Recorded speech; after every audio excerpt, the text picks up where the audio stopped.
Hello, everyone, and welcome to Metta Meditation. The message for tonight's session is listening to life. We will continue with the teachings of Ajahn Brahm based on his book, Opening Up to Kindfulness. As you know, this book is available at the BGF Center. And if you'd like to help yourself with a copy, please go ahead. Now, we need to improve the way we listen. When we listen carefully, it means that we are also at the same time suspending judgment. You don't judge when you listen carefully. And when you listen not only with your ears, but also with your mind and heart. This is giving the person our full attention without allowing our inner conversations in our head to get in the way. When we practice non-judgmental listening with mindfulness, we get to really understand what another person is trying to communicate.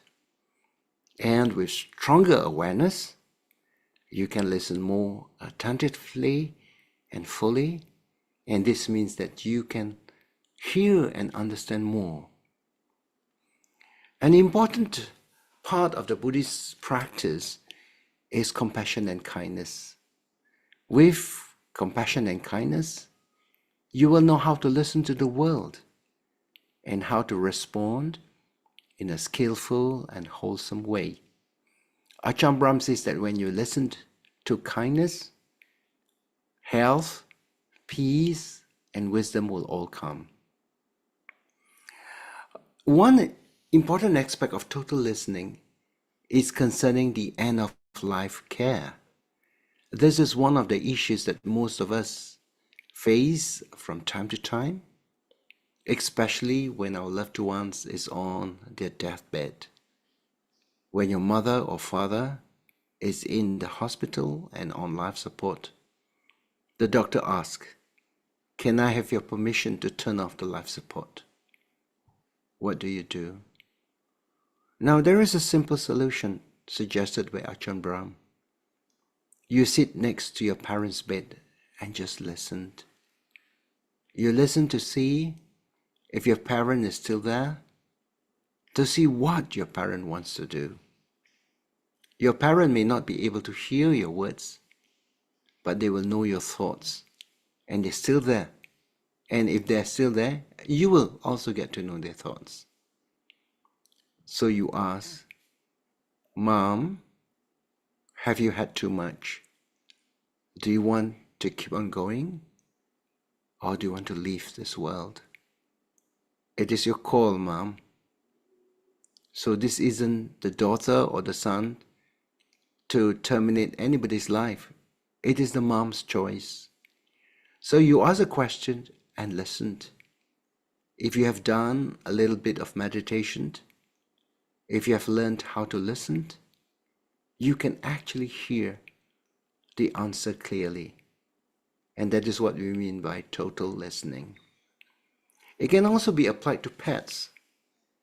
If a vet says that your cat or dog has cancer and needs to be put down, are you going to kill that animal? It is one of those quandaries people have with Buddhists, because we are not supposed to kill anybody or anything. What should you do? And the answer again is that you ask your pet that question. It is not your call, it is their call. So you take your pet to the corner of the room and ask, "Have you had enough? Do you want to go? Or do you want to carry on?" Now, a few years ago, a long-term supporter of Ajahn Brahm told him that her little dog fell sick with cancer. So she took the dog to her vet, and the vet says that there's no possibility of it surviving.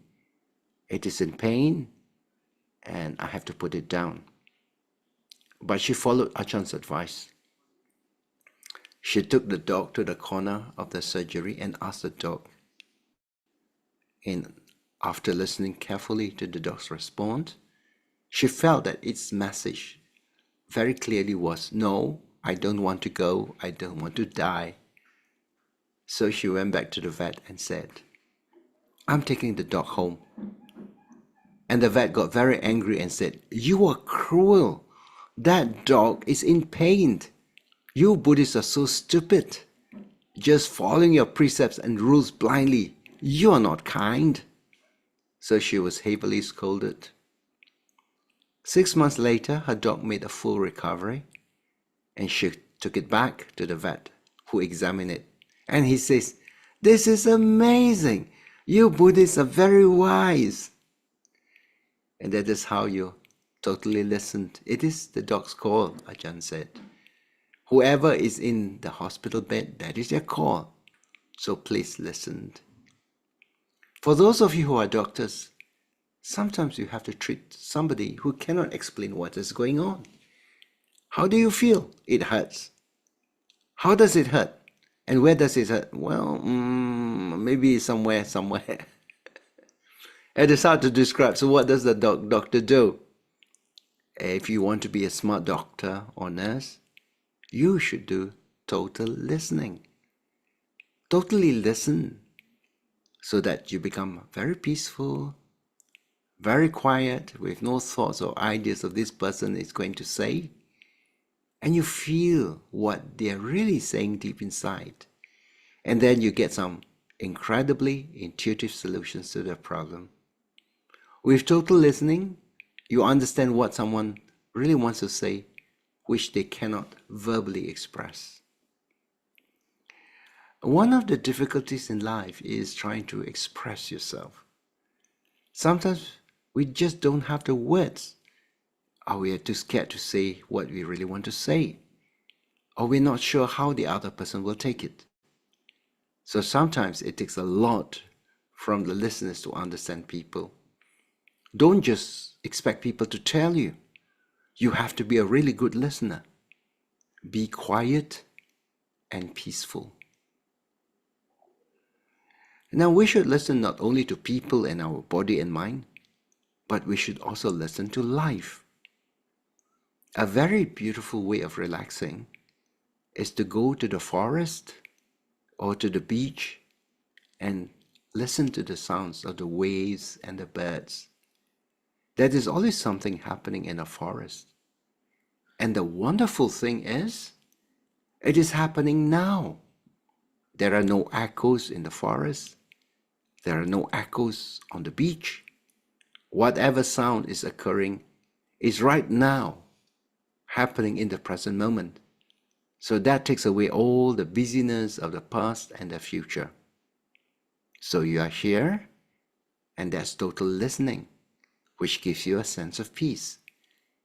You're listening to life as it is happening, rather than a recording or a preview. It is real, and you realize that this is where wisdom comes from. It gives you not only a lot of peace, but a lot of wisdom. You are listening not just to the birds, but also to what is going on inside of you. You are listening to peace, the inner peace inside you.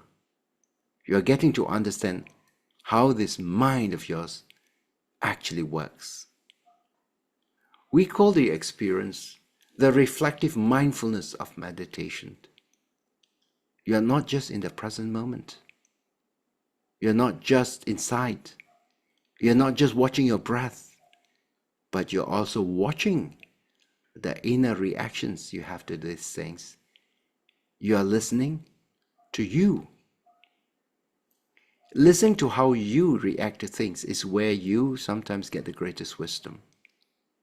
Now, because of what we think we should be and shouldn't be, we often reject some things and accept other things. But we must open the door of our heart to life.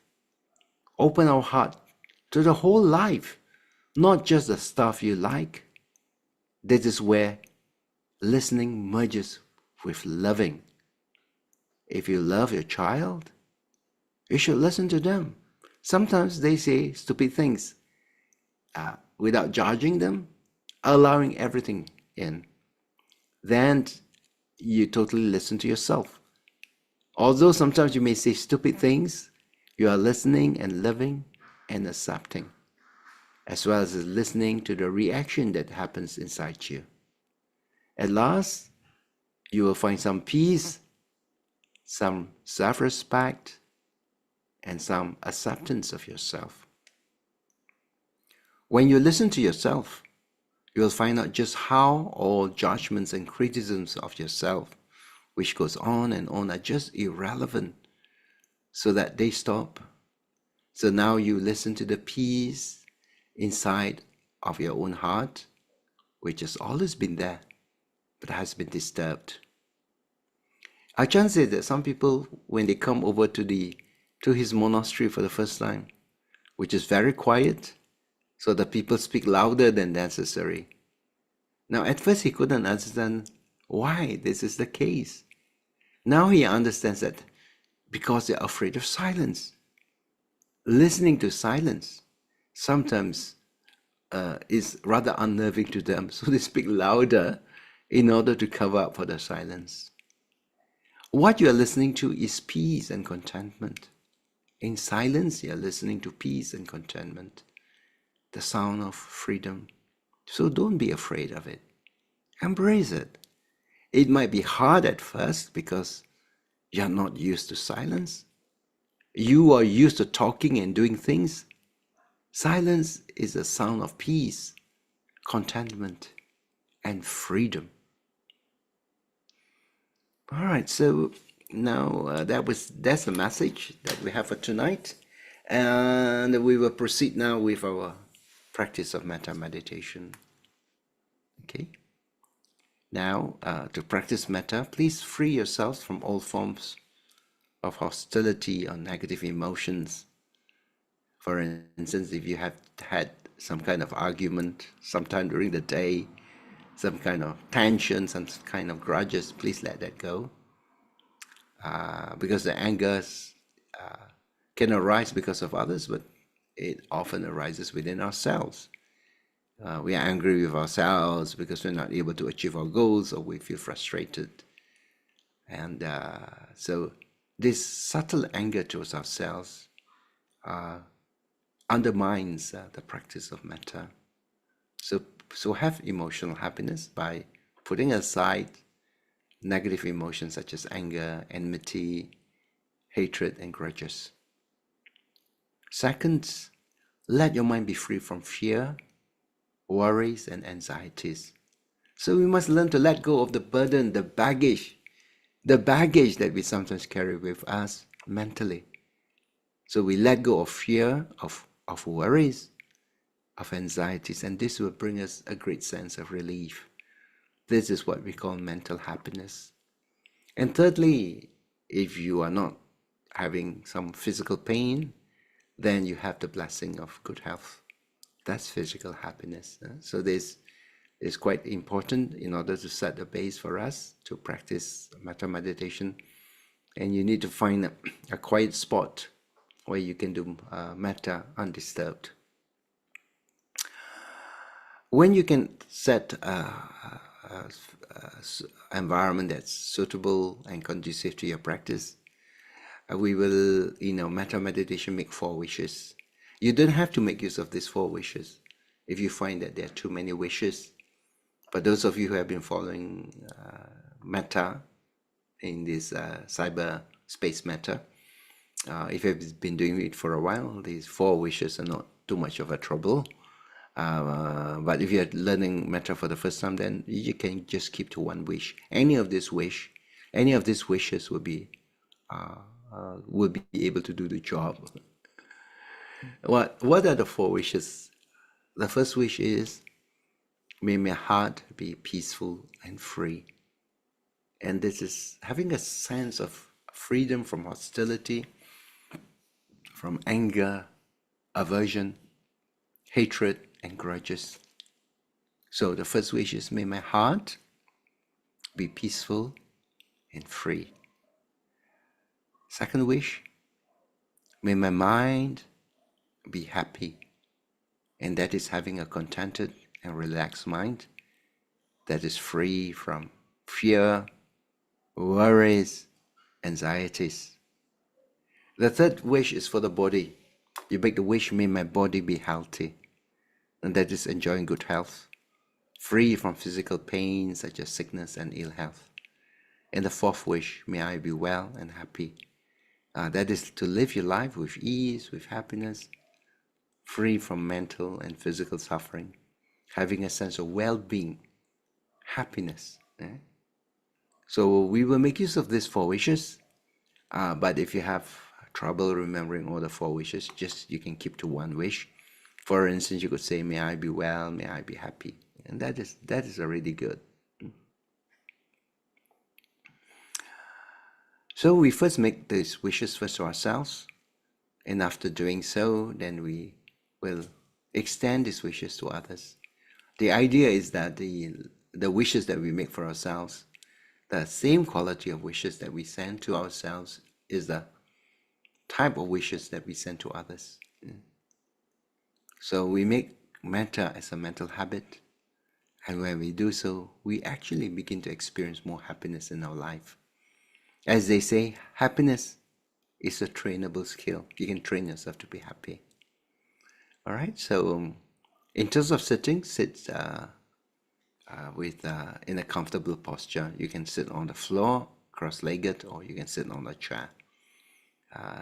But keep your back straight, because when you slouch, then that's more conducive for you to feel sloth and torpor.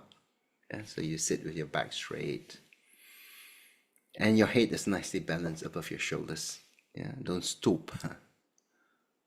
And just be aware of the flow of your breath and feel comfortable. Put a smile in your heart. And when you send loving kindness, have in your mind's eye the people whom you like to share your wishes of loving kindness. I will guide you in terms of what to do in the meditation. So I'll ring the bell and we can get started.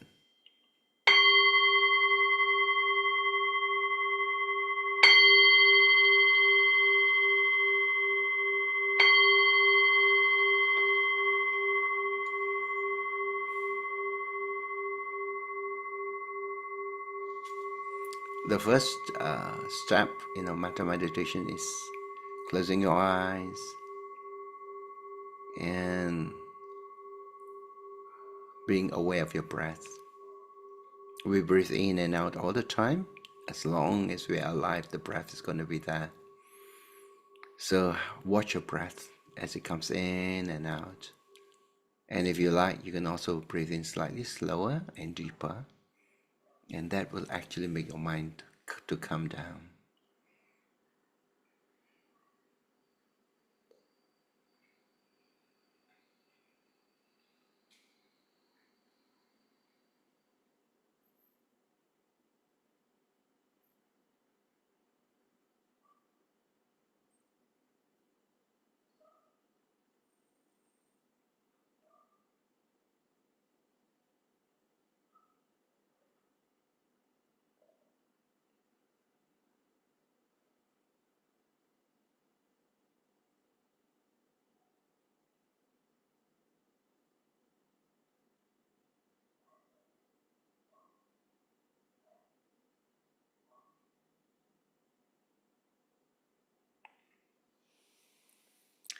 We will now proceed with the practice of the inner smile. A smile is pretty much connected with metta, of love and kindness, because when you smile, you radiate peace, happiness, friendliness, relaxation, kindness. So we will put our attention in different parts of our body, and all you need to do is to smile. And when you do that, also just relax that part of your body. Relax to the max. All right, so smile and bless that part of the body with love and kindness. So now let us be aware of the crown. Can you feel the top of your head?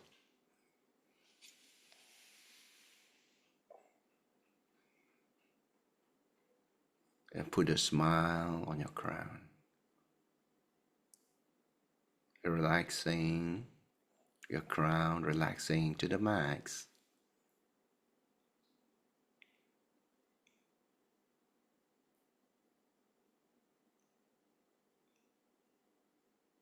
Now be aware of your forehead. If you like, you can almost feel the sensations in your forehead. Putting a smile on your forehead.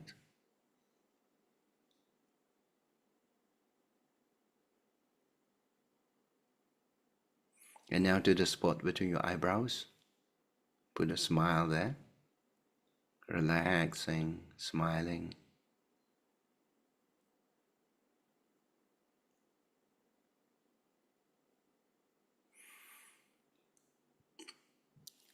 Now turning your attention to your eyes. Smiling at your eyes.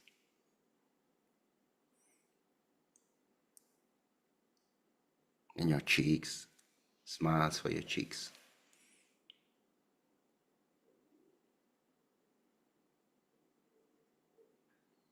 Be aware of your throat, your neck. A smile for your neck. And at the base of your neck is your thyroid gland. Smile at your thyroid gland. Putting love and kindness in your smile.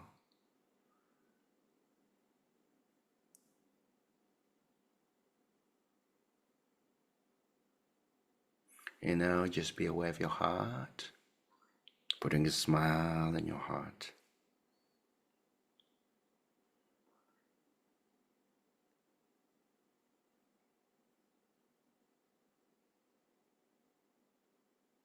Is your heart smiling now?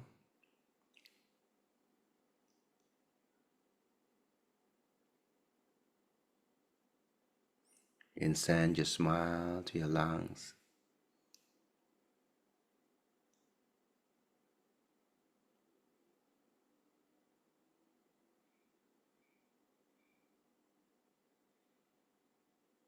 And now be aware of your solar plexus, just below your breastbone. It's a nerve center that reacts to negative emotions like fear, frustration, anger, jealousy. Put a smile at your solar plexus, welcoming positive emotions, courage, strength, relaxation.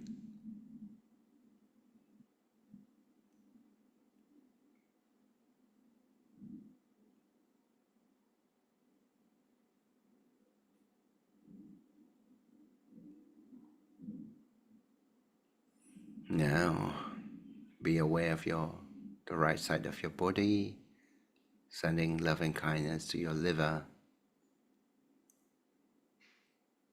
Smile at your liver.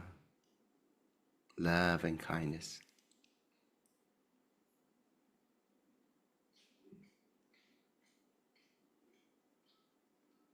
And now at the back, just on both sides of your spinal cord or your kidneys.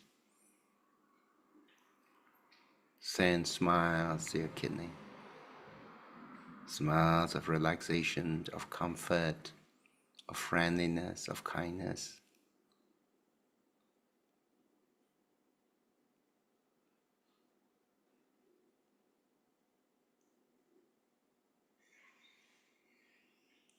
Now the left side will be your spleen. Smiles for your spleen.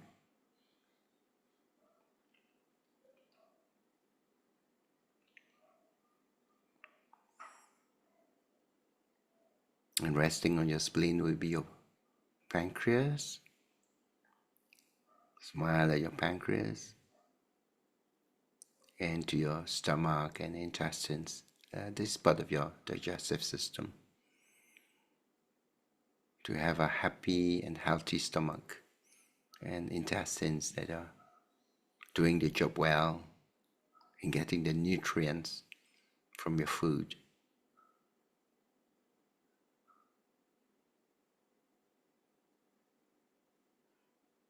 Smiles for the bladder and the urinary tract.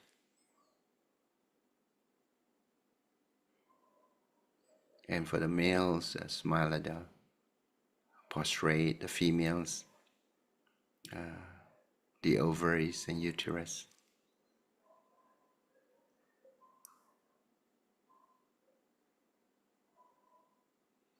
Now we return back to the breath, observing your breath. Wherever the breath is most prominent, just pay attention to that spot.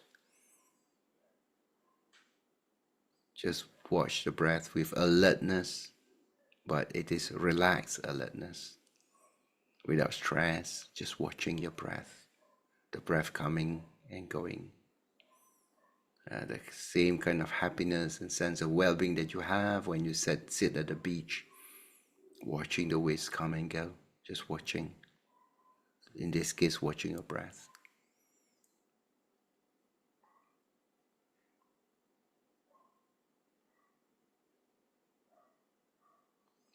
And to increase our attentiveness of the breath, it might be quite useful to count. A simple set of counting will be as you breathe in and out, that's 1, in and out, that's 2, and you count up to number 10 and then return back to number 1.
Now let's watch your breath in another way. As you breathe in, just relax, and you breathe out, you smile in your heart.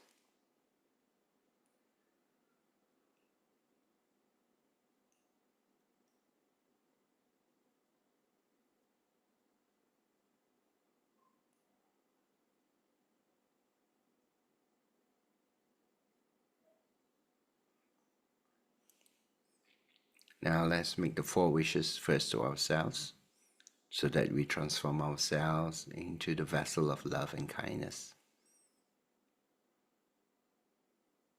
Making a wish, may my heart be peaceful and free. May my heart be peaceful and free.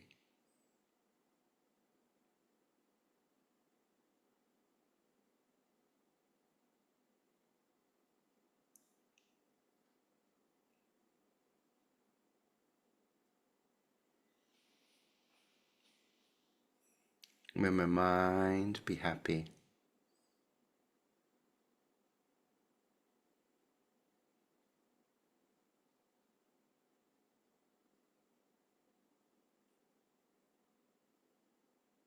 May my body be healthy.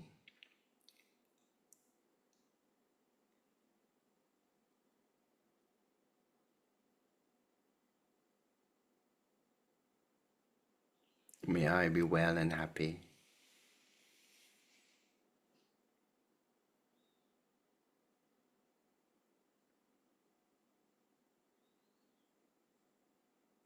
May my heart be peaceful and free.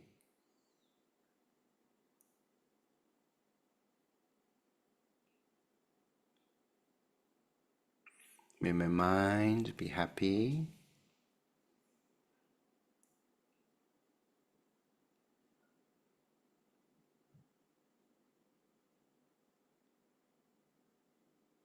May my body be healthy.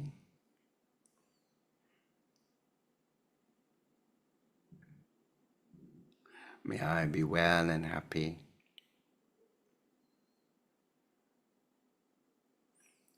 Now let us send loving kindness to the first set of people whom we derive lots of benefit for their kindness, for their guidance and wisdom.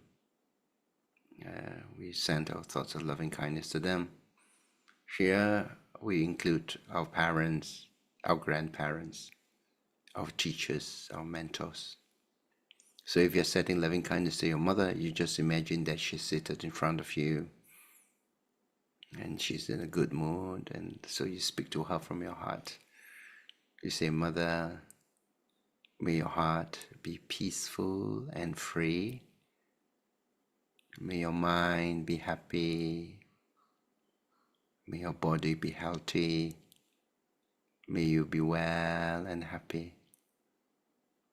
In the same manner, you send loving kindness to your father, your grandparents, and your teachers, especially your Dharma teachers.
Now we send thoughts of loving kindness, your wishes, loving wishes, to your immediate family members.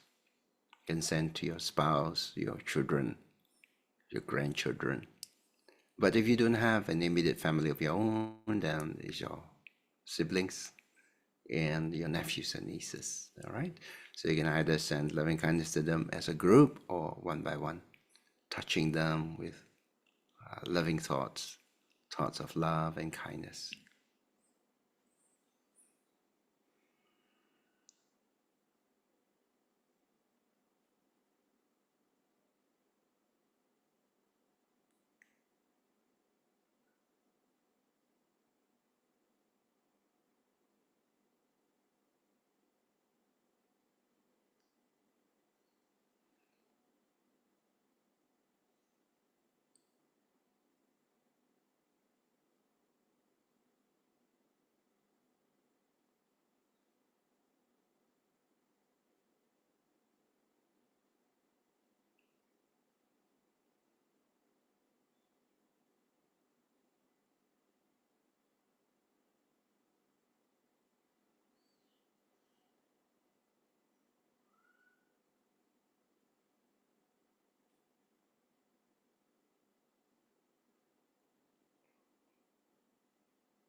And now we just imagine that the beings around in the world are surrounded us. They're in every directions, and they've all assumed a human form. And as we send loving kindness to them, they will rejoice with us with happiness. Sending your wishes of loving kindness to all beings in the forward direction. All beings in the forward direction, may your heart be peaceful and free. May your mind be happy. May your body be healthy. May you be well and happy.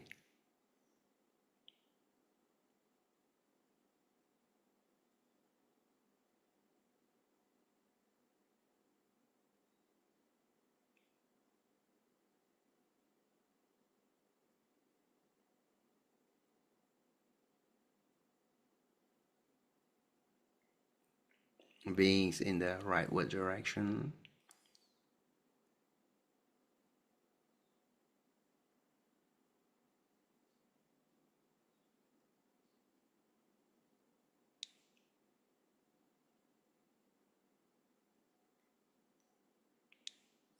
beings in the backward direction,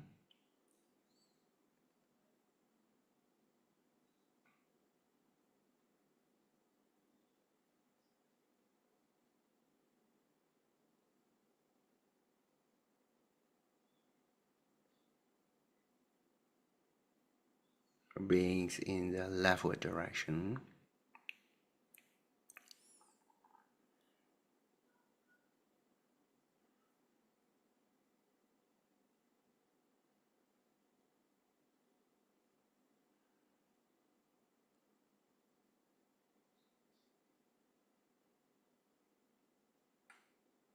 beings in the downward direction,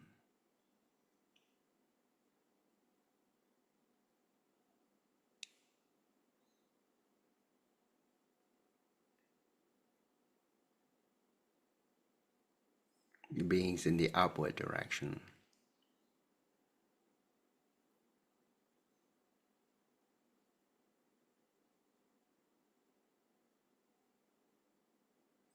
Sending your loving thoughts to beings in all directions throughout the world.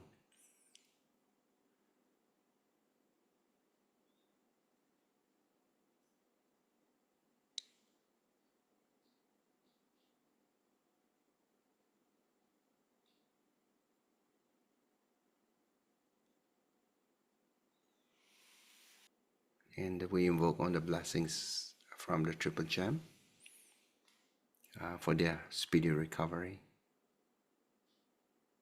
Bhavatu sabba mangalang rakhantu sabba devata sabba buddhanubhavena sadasoti bhavantu te. Bhavatu sabba mangalang rakhantu sabba devata sabba dhammanubhavena sadasoti bhavantu te. Bhavatu sabba mangalang rakhantu sabba devata sabba sanganubhavena saraswati bhavantu te.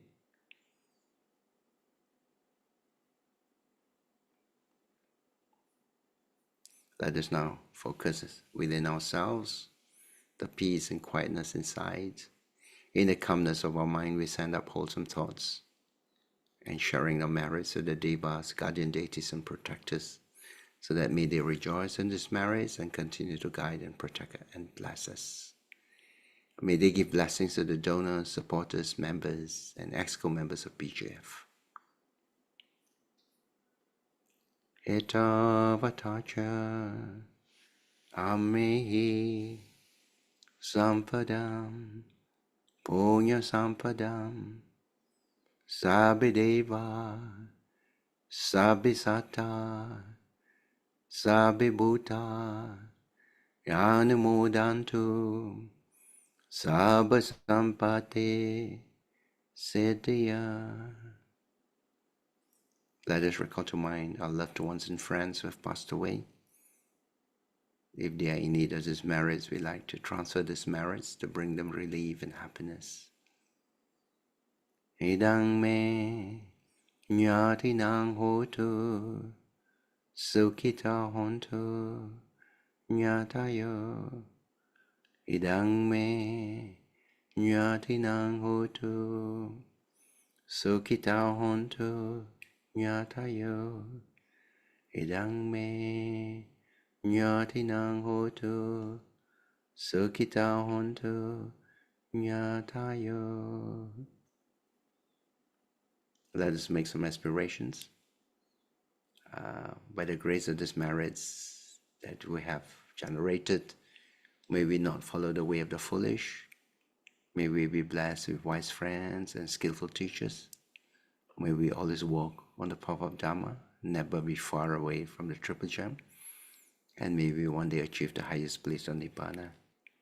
Emena, Punya Kamena, Mame Bala Samagamo, Satang Samagamo Hotu, Yava Nibbana Patiya. Let us make a closing invocation. O Buddha, my spiritual master and refuge, I seek your blessings, guidance, and protection. The Dhamma, holy saints and spiritual teachers, Bodhisattvas, Dhamma protectors and devas, I seek your blessings, guidance, and protection. May the Buddha be at my head, the Dhamma in my heart, and the Sangha by my side to guide and protect me always. Let's say sadhu. Sadhu, sadhu, sadhu, sadhu. さ